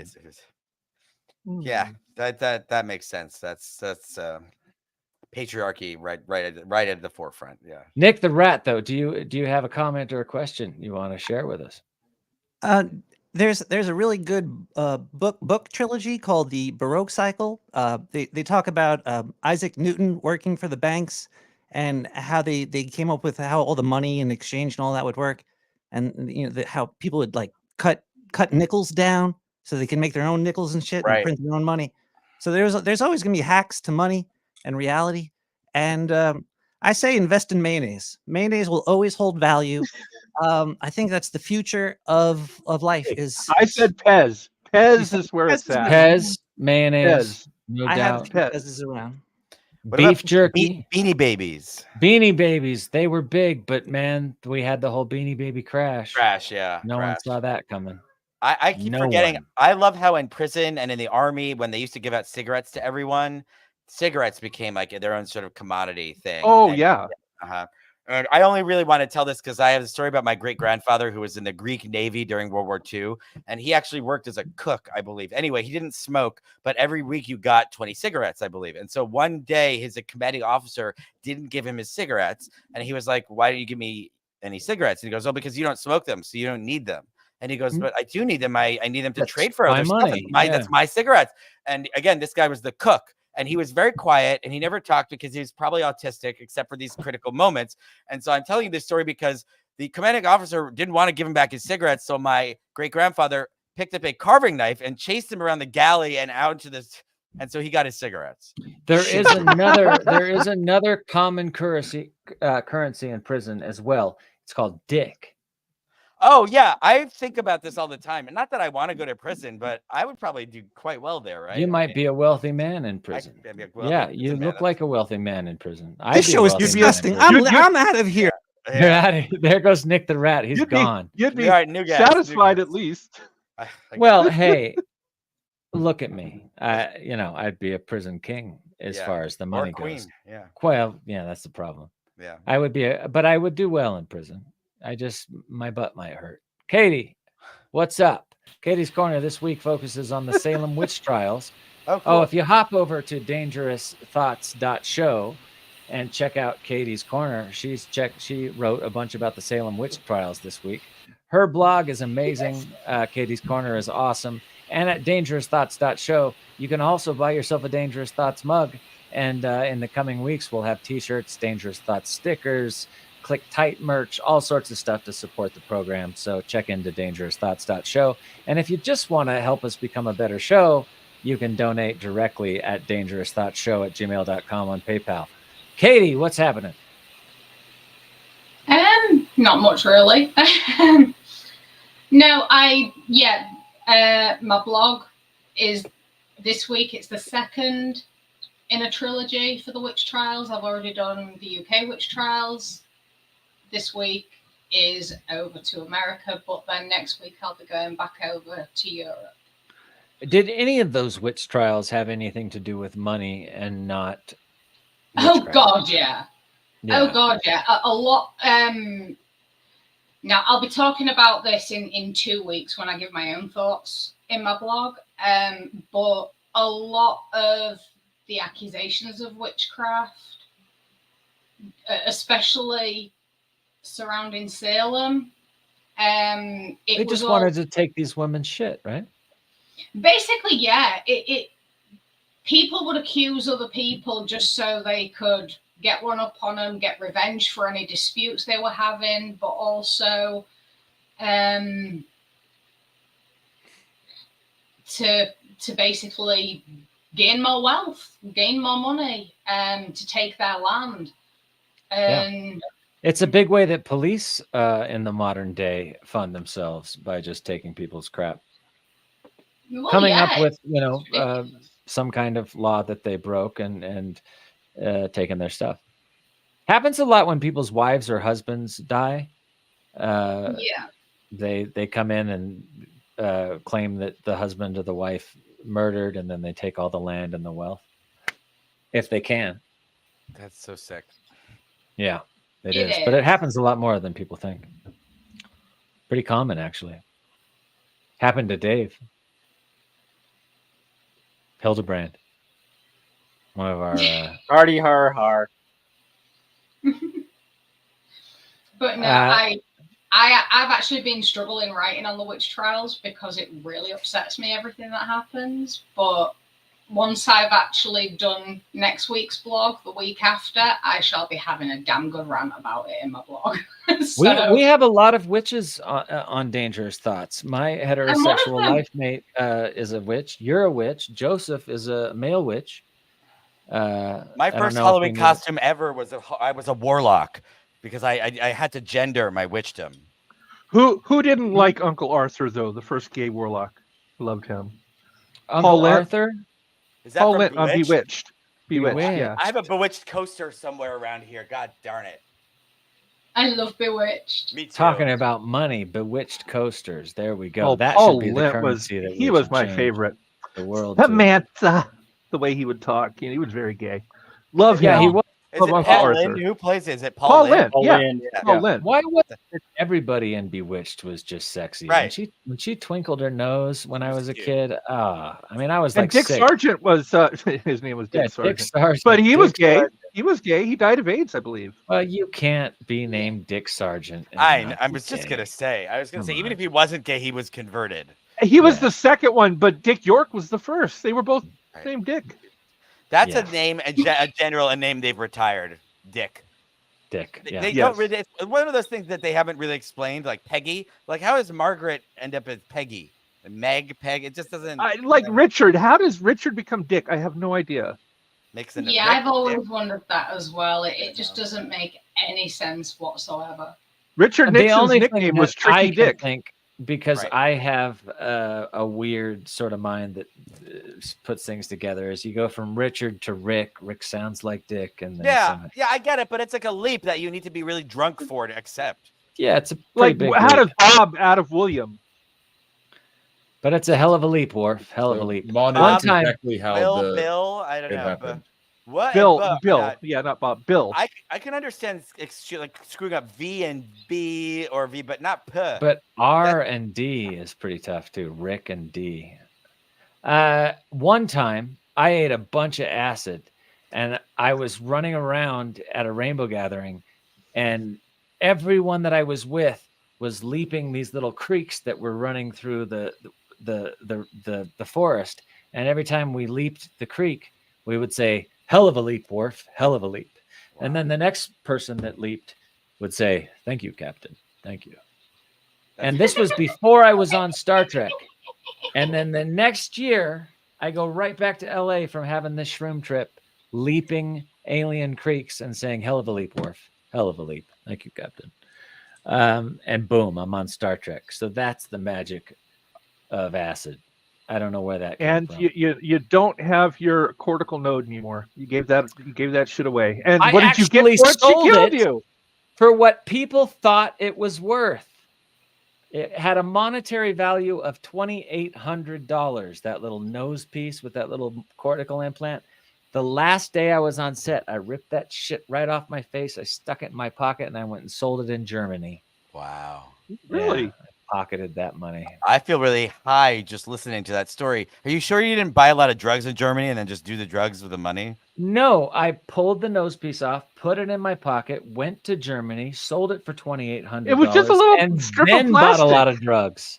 And it was just a little strip of plastic. That's how you do it. What was that worth? Okay, we're gonna play caber tossing. I did it at an auction, and we're gonna play toss the kitty. 2,800, not even dollars, but euro. Here it goes. Oh, don't hurt the cat. My she cat landed on the bed. She's on the bed. She's just fine. I know. She comes back. Look. She comes back to be tossed a second time. See, that's like, what toss they do. me again. They're stupid. They don't know Come on. It's the Canal tossing games. The stock market is going to crash, and your cat is going to break something. All right, Katie, do you have a money question for Joseph? I do. It's probably a really stupid question. Not possible.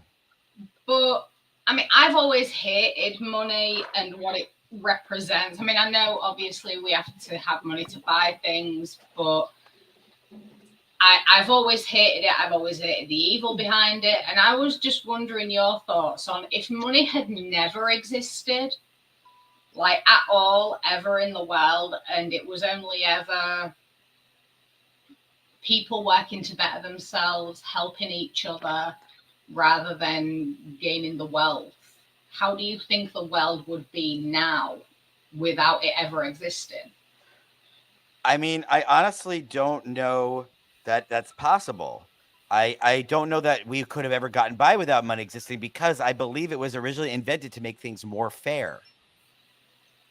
And I would say that if something else had happened, like a really advanced system of barter, that the people who are evil would have found other ways to manipulate people, because I think money is neutral. It's neither good nor evil. I think that it's used for evil more than it's good, but it's like religion. It's a thing that people need to believe in, some people, and some people don't. So I think the answer to your question is that society would be as evil without money. We would just find another way to be evil. And I wish it was different, but that's my opinion.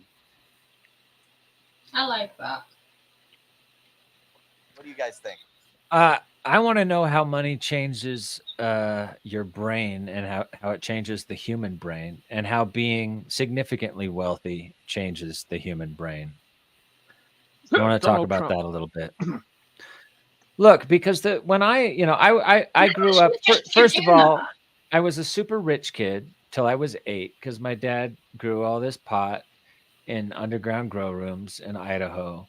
And we had like a little over $1 million, I think, and we were going to buy a hot springs. And then the feds and the DEA and the ATF came and fucked us up and took it all. It took the land. we talked about cops coming and taking shit. What happens to that money when the cops take it?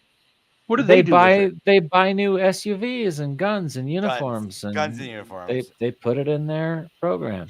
They seize it and they take it and they spend it. Yeah,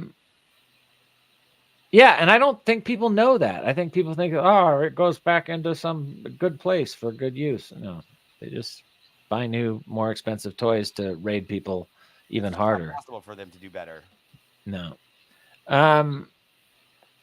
What was I talking about? Oh, so yeah. So I went from rich kid to once the ATF and the DEA and they came in, suddenly I was living on the street. And most of my teen years and young years were, hardcore poverty and violence and bullying and gnarly shit. I lived in the streets of all sorts of different cities running from the DEA at the same time. So all for pot of all things, which is so ridiculous nowadays. But then I moved to Los Angeles and I get lucky in this acting thing. And I suddenly have a significant amount of money in my 20s. And it was very odd because going from, rich as a kid, not really understanding what money means, to really, really poor growing up, to then suddenly having money. Money has a deep effect on the psyche. And having money, especially a lot of money, can completely make you lose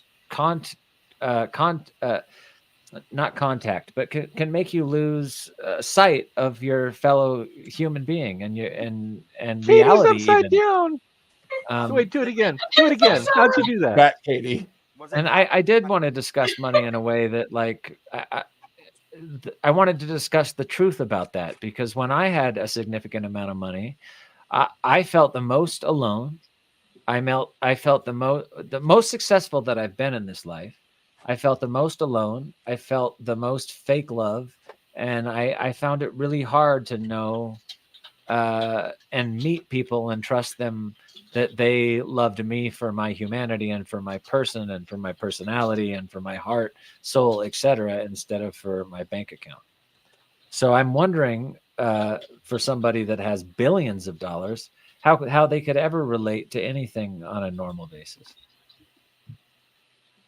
They would just, I would think if I had $2 billion that I would look at everybody as just like somebody that I owned.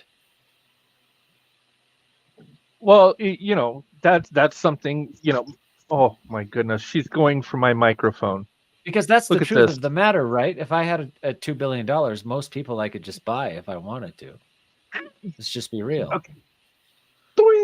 Well, yeah. How do you know if they love you for you, or if they love you for your fame or your money, or what you become the commodity, right? What can they get out of you? Right. Mm-hmm. And then love can exist in that as well. Love can exist in that type of relationship.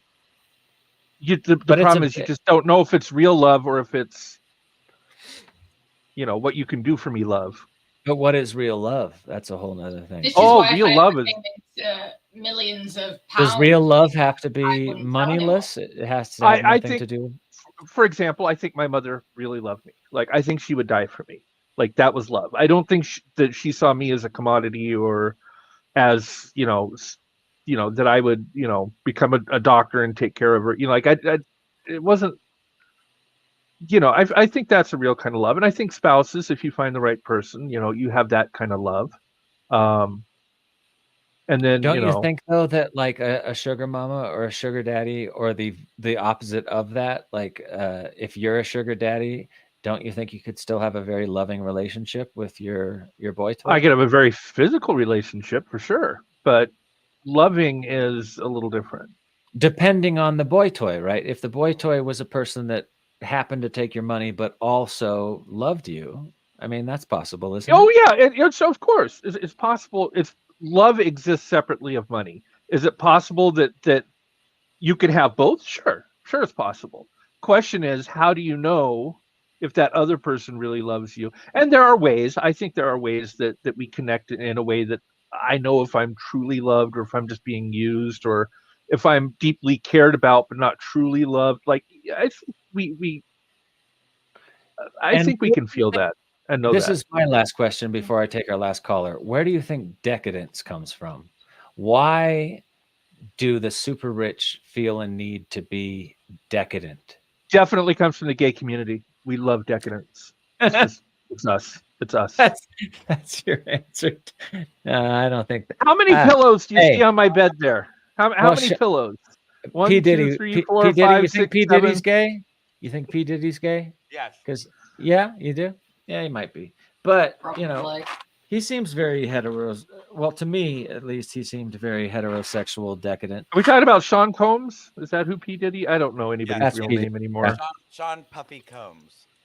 Okay, was he the one that got his house raided a little while back?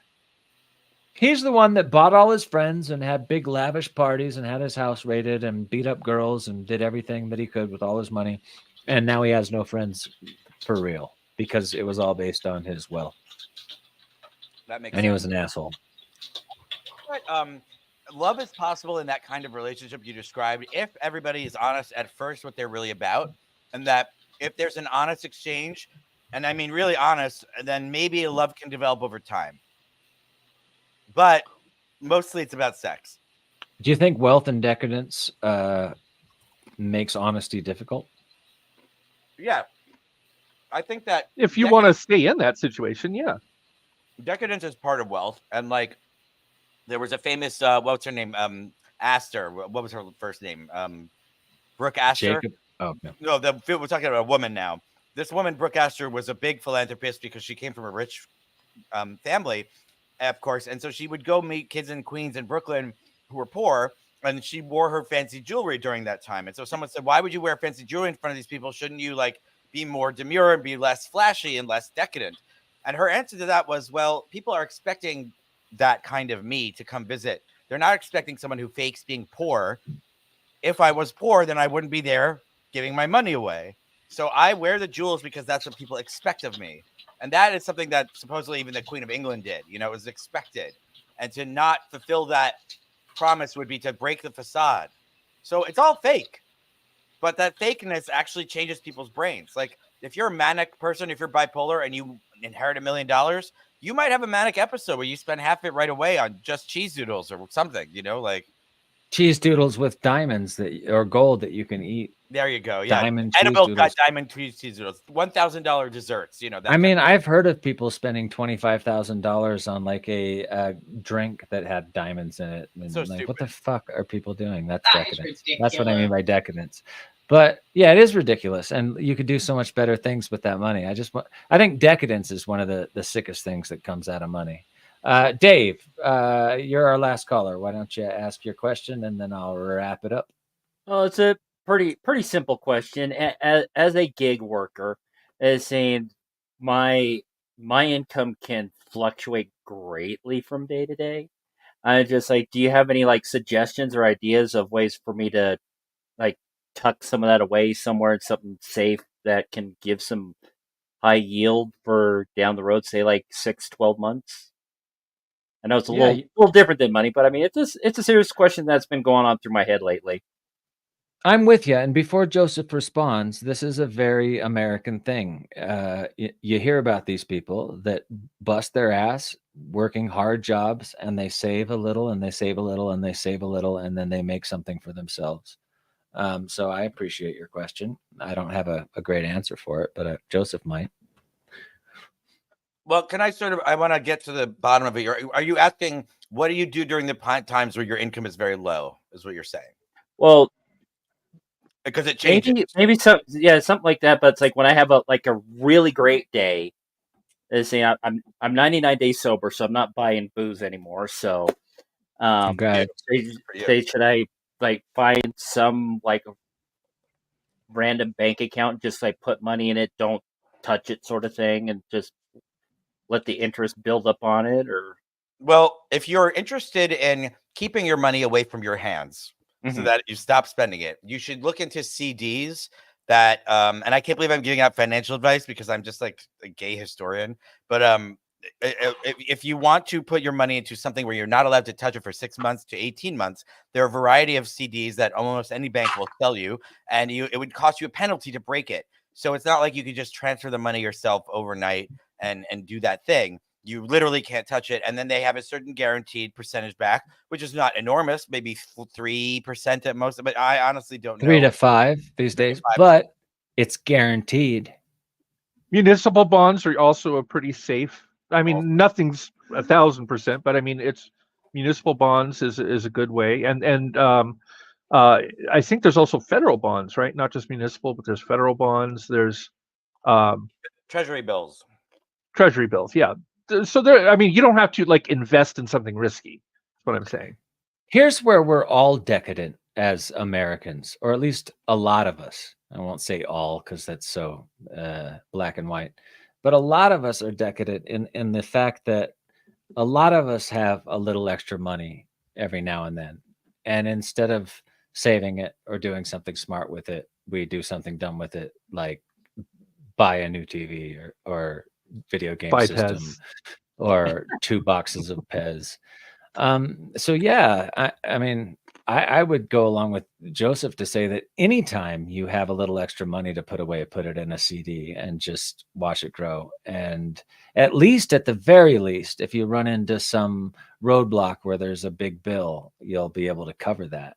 And hopefully you'll be able to make enough money to then invest in some idea or real estate or something that you could actually, start growing and a Dave Hildebrand empire out of. Do CDs have any minimums? Are they like $25 CDs, or are they all like 100 and up? Probably like 100 and up or something. Yeah, like 250, 500. I think something like like the that. minimum back. Yeah. At least when I worked at WAMU until they went. Yeah, I was with WAMU when they went too. That sucked. What's WAMU? Washington Mutual. I had given Never heard 30. All right, this was during Star Trek, and I had given $30,000 to the Christians Children's Fund, and I went to WAMU to try to get the records of the fact that I had done that. And WAMU went, "You don't know. You don't have any more records. We're bankrupt." Yeah, it was the largest thrift big bank collapse. failure. Yeah, it's like, I think they called it a thrift failure or something like that. I actually worked at their call center when it went belly up. Oh wow. Yeah, it's saying so. That was interesting. But honestly, I think just a bunch of bankers in Seattle were doing too much coke, and right. Well, they outsourced the Seattle. They outsourced the Seattle call center to the Philippines. Wow. And I'm thinking, it's just like, yeah, do you want to talk to someone in the Philippines about your bank account? I'm thinking that is one catalyst that led to their failure. I might be biased since I worked for them when it happened, but still, just like when they said my supervisor to train our replacements, I knew that bank was going downhill, and sure enough, it did. Okay. Yeah. So my last thing that I want to say is, when it comes to money in general, I think the best thing you can do with whatever amount of money you have is help the other people around you to the best of your ability. To stay on their feet and to at least help other people love themselves and do what they want to do. Whether you have millions of dollars, hundreds of thousands of dollars, tens of thousands of dollars, it's always nice to support your friends, families, loved ones, and your circle of empathy. And I think as long as you're doing that, you're doing the right thing with your money. Not to the point where you make yourself broke or you hurt yourself, but just to the point where you can. For instance, Mr. Tyson Strasberg sent me a lovely birthday gift. It was a bottle of booze and a beautiful card that just made me know that he loved me and that he was happy for me and Val. And we loved that so much. And it was just a small gesture within your means. And it helped us very much. It changed our entire evening. You know, we went, wow, we've got a friend. We've got a real friend across the world thinking about us and thinking about our joy and our happiness. And so what I try to do with the meager amount of money that I have is make art and employ artists and employ friends of mine and try to give friends of mine a chance to stand on their own too, as much as I can. I think if you do that in any way, shape, or form, you're doing the right thing with your money. As long as you're not hurting yourself at the same time. Yeah, while we're putting Tyson up on the pedestal there, he helped me out too earlier this year, where I was doing DoorDash. I thought I was doing good. I was doing horrible. I lost my car. I went into a serious pit of depression, and he gave me some of the money that he got from his bonus at work, so I could get into Lyft again. And I've been saying I'll pay it back, and he said don't worry about it. That's what true friendship is, and I am internally grateful, and I wanted it to be publicly known. Yeah, that's a beautiful thing you did for Dave, and Dave's now working, and Dave's now sober, and that little gesture in some ways led to that. Now I loaned Dave money, but I made that motherfucker pay me back, man. Like the fuck away. Congratulations on your sobriety for however long you're doing it. This is a big deal. And what you should do, I think, also is try and save some money from the drinks you would have bought yourself and put that in a piggy bank that you can't just open easily. Just think, I would have spent $30 on booze tonight. Put that in my CD. And then put in the CD. But the point is, then they do something nice for yourself, because you deserve that. Yeah. I want to thank Joseph Alexiou. Please check out the description below. Check out Joseph's book, Gowanus, Brooklyn's Curious Canal. It's a fantastic read. As you can see, I'm reading it right now. I haven't gotten very far into it, but I'm really digging it. And thank you. I'm enjoying it. I was actually reading it last night, and it's fascinating. And Joe's a fantastic writer as well as a thinker. So we want to thank Joseph Alexiou, also the writer of Paris for Dummies. What do they call it? Edition 6. It's the 6th edition. It's the last edition that they published. So if you buy it, it's the only one. Okay, cool. So get the latest Paris for Dummies and go to Paris. Joseph actually speaks fluent French and a couple other languages. Ce n'est pas que je suis courant, mais j'aime bien les français, c'est vrai. So he was over there actually, checking the place out. It's not just a bunch of bullshit. I didn't lie. I have it tattooed on my body, baby. Yeah. What do you have on the body that represents Paris? Oh, I've got a Paris Metro right here. I don't know if you can see. Is that a Paris Metro system? The train system? A Paris Metro. Oh, like the entrance to the Paris Metro. It looks like a guillotine, but that's a Paris Metro. Alfred Guimard is the name of the guy. Guimard. Yeah. Yeah, Paris is the shit. I think we should all go to Paris and just hang out for a couple of weeks. I think that should be our goal. So thank you everybody that listens to Dangerous Thoughts. The show's growing. We have 2,000 subscribers now. Thousands of people are listening. It's very cool to get this response. We're growing every week. Hit the like button, share the show. Thanks for enjoying our dangerous thoughts about money this week. And we'll see you next week with a brand new guest and a brand new topic. Keep your thoughts dangerous. We'll see you next time. What the fuck? What the fuck? I can't do it. My tummy hurt.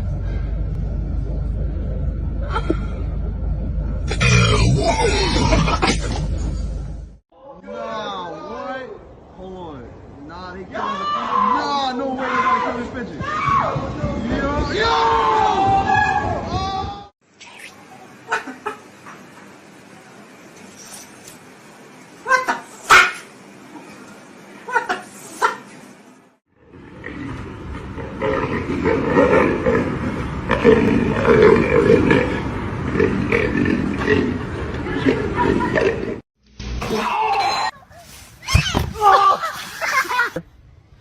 Whack!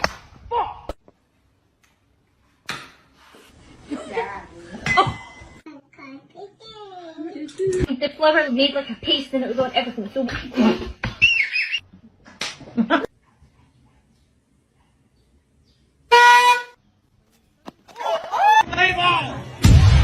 أولى خطيرة والهدف الأول 1-0 كريستيانو رونالدو.